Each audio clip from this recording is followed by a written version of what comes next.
Assalamualaikum, salam sejahtera tuan-tuan dan puan-puan. Okey, sebelum ni saya dah bagi dah voice note dalam group Track Asli Fans. Tapi masih lagi ramai yang saya perasan dia tak sedar atau tak tahu apa niche mereka. Masih ada lagi yang ragu-ragu, yang tak jelas apa tujuan mereka dekat Threads ni. Macam mana mereka nak mulakan langkah pertama lah. Gitu. Baik, jadi dalam video ni saya akan lukiskan untuk awak. Kalau voice note tak jalan, kita tolong lukiskan. Alright. Pertama sekali, kenapa kita kena tahu niche lah. Niche kenapa kita kena tahu niche kita? Okey. Pernah dengar hadis innama a'malu binniyat, sesungguhnya setiap perbuatan itu, amal itu bermula dengan niat. Okey. Jadi, jika anda ada niat anda nak buat konten itu untuk promote barang, nak jual, itu adalah niat anda buat konten untuk menjual. Tapi, jika niat awak adalah untuk sekadar menjual, saya berani jamin yang awak akan depress awal. Saya berani jamin. Sebab apa? Sebab saya 2 tahun lepas saya dah mengalami benda tu. Dan ternyata dia tak bawa saya jauh. Saya sangkut dalam 2 ke 300 followers. Views pun tak banyak. Dan sale pun sekadar cukup-cukup makan je. Tu pun tak cukup makan, masih lagi bawah RM1,000. Okey. Tapi bila awak ubah, awak baiki niat awak, niat awak dengan lebih baik, maka awak akan rasa sedikit tenang, dan lama-lama akan jadi lebih senang, senang, dan akhirnya akan membuahkan hasil yang baik. Dan ramai yang sangkut benda ni. Tapi apa kaitan innama a'malu binniyat dengan niche? Okey. Niche, saya sangkutkan ataupun saya kaitkan niche dengan niat adalah kerana jika awak ikat niche awak terhadap produk ataupun awak nak buat berniaga ke kan, awak semata-mata awak nampak nak buat duit. Jika awak tak buat duit, awak akan hilang motivasi untuk buat konten. Jika awak tak dapat engagement, awak akan hilang motivasi untuk buat konten. Jadi kita nak ubah. Kita nak ubah niat kita. Kita nak ubah niche kita untuk daripada fokus kepada materialistik, itu kewangan, kepada yang lebih jangka masa panjang. Okey. Alright, mari kita mulakan. Okay, niche. Niche ni ada 4 perkara penting saja yang awak perlu tekankan. Yang pertama sekali adalah siapa diri awak. Siapa diri awak. Awak ni siapa sebenarnya?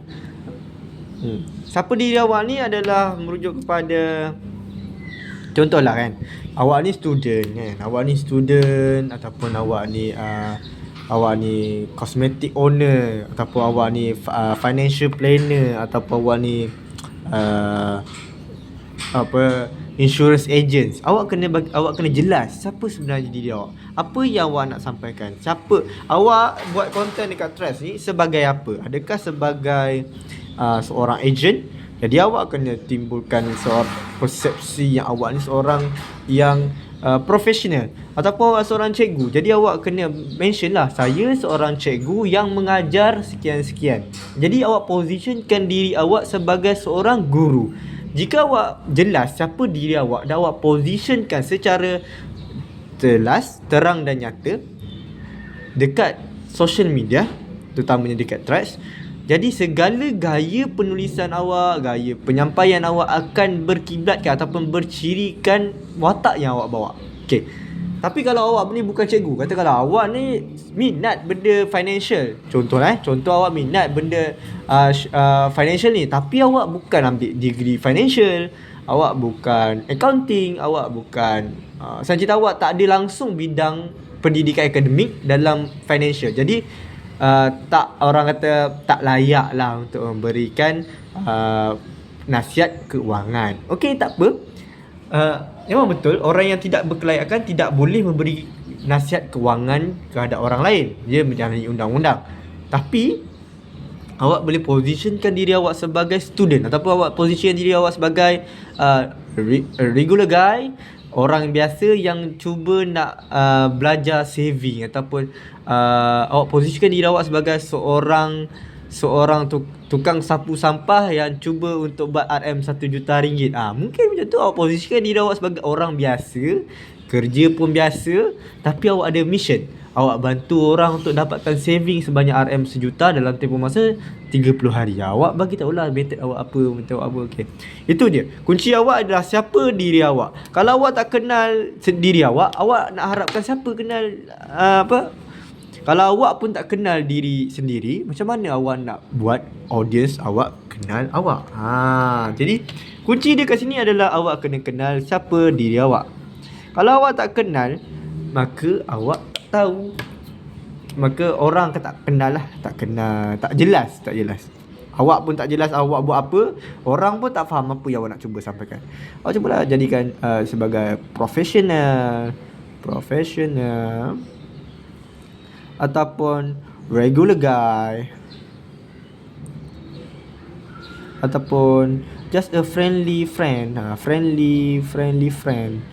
friendly bros, katakan friendly bros. Okey, jelas. Okey, itu elemen yang pertama. Awak kena kenal dulu siapa diri awak. Okey, nombor 2, bila awak dah kenal siapa diri awak, baru awak bergerak ke sebelah kanan. Kiri ni siapa diri awak, kita bergerak ke sebelah kanan. Okey, sebelah kanan dia adalah kita kena kenal siapa yang kita nak tolong. Siapa kita nak tolong. Alright, siapa kita nak tolong? Okey, siapa kita nak tolong? Okey, katakanlah awak ni ada kemahiran, ada pengetahuan ataupun ada experience dalam bidang sukan. Katakan sukan, jogging. Awak pun memang standard suka jogging setiap hari kan. Jadi awak boleh posisikan diri awak sebagai atlet ataupun student yang bantu awak jogging keliling padang setiap hari. Ataupun awak kena pasti bantu student untuk kekal sihat dengan jadual yang padat, ataupun bantu ibu yang bantu suri rumah untuk kekal sihat. Jadi awak posisikan siapa diri awak dan siapa diri awak. Tadi kita dah posisikan diri awak siapa. Awak dah posisikan diri awak siapa. Kemudian sekarang kita nak posisikan siapa yang kita nak tolong. Awak nak tolong siapa? Awak nak tolong suri rumah. Awak nak tolong siapa? Awak tolong student. Right, nak tolong student. Ataupun awak nak tolong siapa lagi? Orang ataupun orang kata office worker ataupun 9 to 5 ataupun work from home peoples. Jadi awak kena kenal pasti siapa yang kita nak tolong.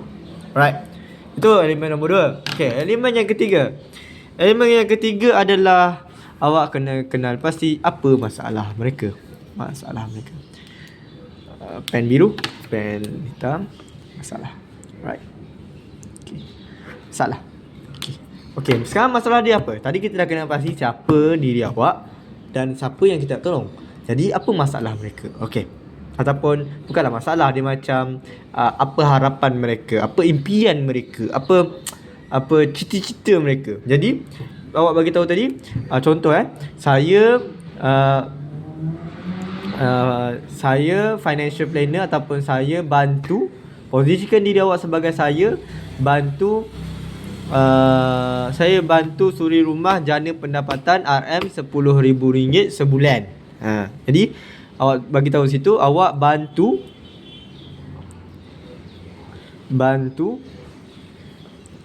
jana bantu target tadi, saya bantu suri rumah jana pendapatan RM3,000 sebulan, katakan sebulan.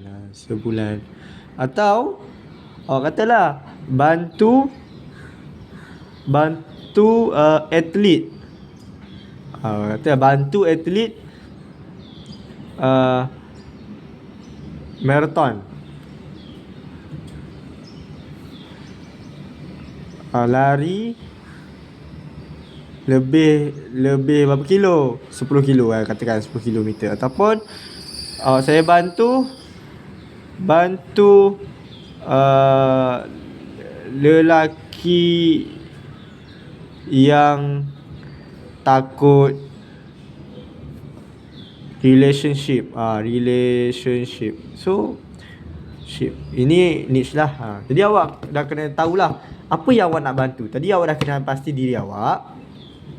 Lepas tu awak dah kena pasti masalah ataupun apa yang awak nak janjikan. Awak janjikan saya akan bantu lelaki untuk yang takut relationship. Ni kita dah beritahu dah kita punya target siapa. Saya bantu lelaki yang takut relationship dapat partner dalam masa seminggu ataupun 30 hari. Right. Masalah ataupun impian ataupun bukan masalah sebenarnya. Dia promise. Dia janji. Promise. Pennya pun. Dia adalah promise. Janji. Alright. Okay, last kali adalah bagaimana awak selesaikan masalah tadi. Okay, bagaimana awak buat? How? Ataupun bagaimana awak nak capai. Awak dah bagi tahu dah saya sebagai apa, bantu siapa untuk capai promise bantu jana pendapatan RM3,000 sebulan dengan apa? Bagaimana? Dengan affiliate, katakanlah affiliate program. Bukan program. Lepas tu ataupun awak bantu dengan teknik larian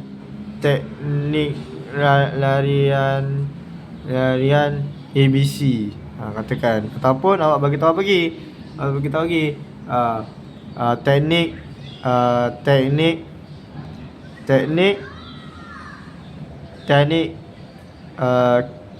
scan partner ataupun scan partner contoh kan. Jadi ini 4 elemen ni kita dah dapat hasilkan niche untuk konten awak.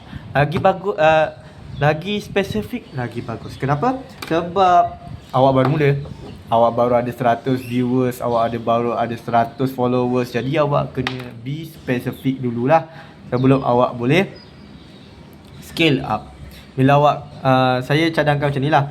Jika awak baru ada 100 followers, 100 ke 500 followers, make sure awak jadi super duper niche.